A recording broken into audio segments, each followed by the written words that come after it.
Can we examine the lyrics of that song Let's for a second? do. We were both young. You're singing. You do like to sing about dudes. I love writing about boys. Yeah. Really detailed, personal boy songs. And do you ever have that moment where you realize or you think twice about the fact that it's so detailed, name-checking, and personal? Kind of, but it's also sort of a personal thing for me, that it's like a personal goal for my songs to be so obvious that they know that it's written about them. And do you think that guys, if this continues to be a theme and a trend, do you think that guys might be worried about dating you? Yeah, I think so. Because they don't want to be track 12. They don't want to be track 12. You know what? If I find the right guy, then he won't hurt me, and so I won't have to write a song about it. Have you been really... have you really been hurt, though? You think you've really been hurt in the past? You're very young. Yes. Yeah, that's happened. She's reaching for coffee. How many times to soothe herself. have you been deeply hurt? Deeply? Once. Deeply. Once. Okay. So, let's talk about it. Taylor was reportedly dating Joe Jonas. Now, we don't know if you were or not. And I know, if it's too tough, then just tell me it's too tough. Yeah. So We you were, yeah. And how do you make it through and past something that was so difficult? And clearly, you're still very, very hurt about it. What do you have to do to get through it? Is writing a song the most therapeutic thing for you? Yeah, I mean, I've written about it, and I like to write about my life. And as my life changes and things happen, I write about it. And that's just how I deal with things. So, yeah, I mean, it's tough, and it's been tough, and you just have to try to realize that someday you'll find someone that's right for you. And what is if you sit at home in your room at night and you sort of picture the perfect man, what is that guy? Who is that guy? What does he look like? What does he act like? I think that it's important, I used to always say, like, sense of humor, but I think that it's important to have the same kind of sense of humor. I have a really dry, sarcastic sense of humor. Yeah, and clever and smart and quick. Thank you. If somebody doesn't think that my sense of humor is funny, then that's not something that is good. Right. So sometimes, that can be a wrong match. If I'm not, if they're not allowed to go in public with me, that's sort of an issue too. I like freckles, and I kind of... What do you mean if they're not allowed to go in public with you? Yeah, well, that's just not something that I look for in a guy now. Like if their management says, no, you're a sex symbol and you need to not have a girlfriend, like that? Like that could be a possible turn-off. By the way, honestly, I like both of you, so I don't want to get into a place that's uncomfortable and awkward. And we're not privy to the details, and I know it's tough, so I don't want to make you go down that path. But point is, when you do meet somebody that you connect with, and maybe it doesn't go well, you do learn from that, and you grow from that, and you take something away from it. That's what you're saying. You've taken something away from that can be a positive. You really do, and it's like I'm trying to shake it off. I'm not ready to jump back into anything with anybody because I don't think that would be fair to them. If I tried to go, find someone to just fill the void right now.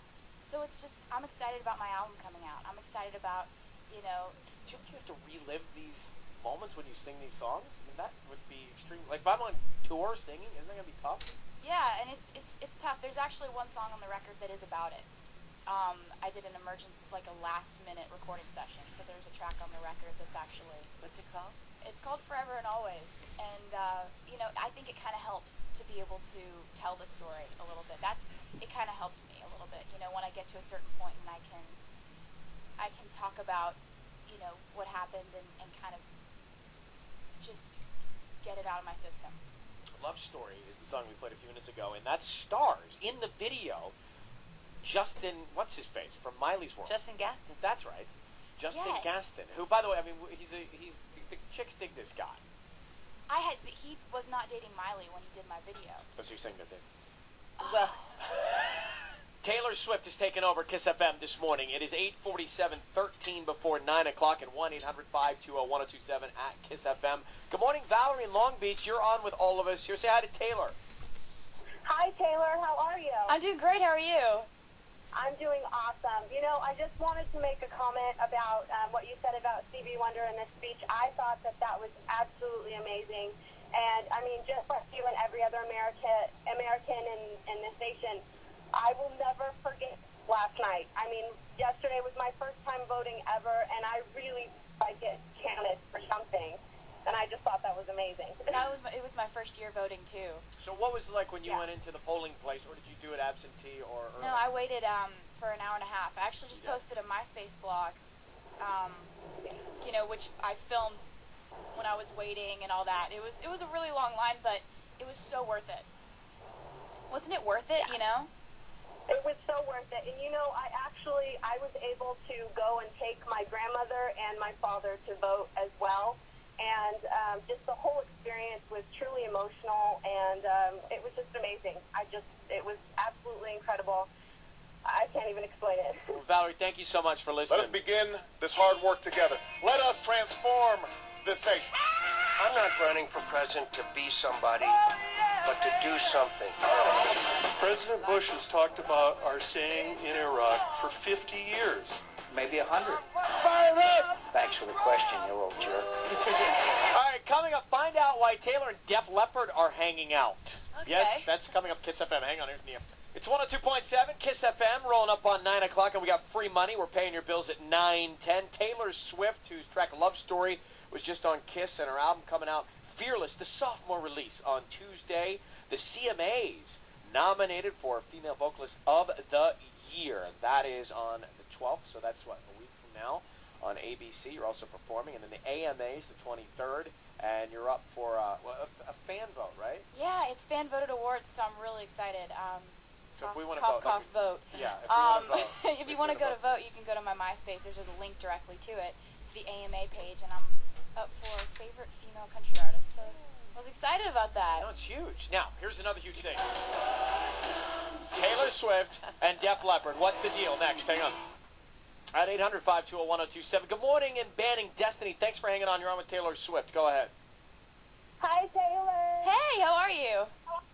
Good. Me and my best friend pretty much just wanted to tell you that you're amazing. Like, you're such a role model. We really look up to you. Thank you so much for saying that. That is so nice. Are you having a good morning so far?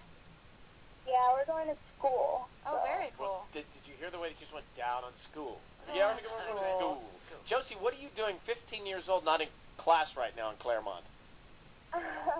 I skipped first period so I can talk to Taylor Swift. Hello. Aw, how are you, girl? There's the example. Amazing. Like, you were like my role model. You have no idea. I was like hyperventilating when I got through. You're so sweet. Thank you so much for saying that. I have a question for you. Do you think you're going to have a show in California soon? Because California needs some Taylor Swift. Oh, I love you. I think we're going to, I'm starting the headlining tour in May. So we're doing some stuff. We're going over to the UK and then Australia and Japan in like the first part of the year. And then I'm going to start my headlining tour, and I definitely want to do a lot of California stuff. And it's a shame we haven't been out here in a while. It's just, logistically, when we take the buses all the way out to the West Coast, we stay here for like 3 weeks, and then we don't come back for another 6 months. So we'll be back soon, and I can't wait to see you at the show. Cool. And could you give a shout out to my friend Carissa, because she's a newly Taylor Swift fan? Oh, it's Carissa? Yeah. Hey, Carissa, it's Taylor, and I love you so much. Thank you so much for listening to my music, and I cannot wait for you to hear the new CD. And we see you skipping behind that bush. We know where you are. Come out for second period, wherever you are. And thanks for calling. Okay, so Def Leppard and Taylor Swift on CMT. It's called Crossroads, this series, but you're basically singing with them and they're singing with you? Yes. It's this thing where, they pair up a country artist with their favorite band, and it's usually from another genre, and you get to sing on each other's songs. That's so cool. And what was it like when, they've been around for quite a while, because I grew up listening to them. And then they meet you, you're a teenager, and they know your music. It was crazy. I actually, I was on tour with Tim and Faith, and I found out that the tour manager... McGraw and Hill. Just Tim McGraw and Faith Hill, and their tour manager, I found out through the grapevine that their tour manager's brother was the drummer for Def Leppard. And I've been a super fan for my entire life. My mom was obsessed with them. I was obsessed with them.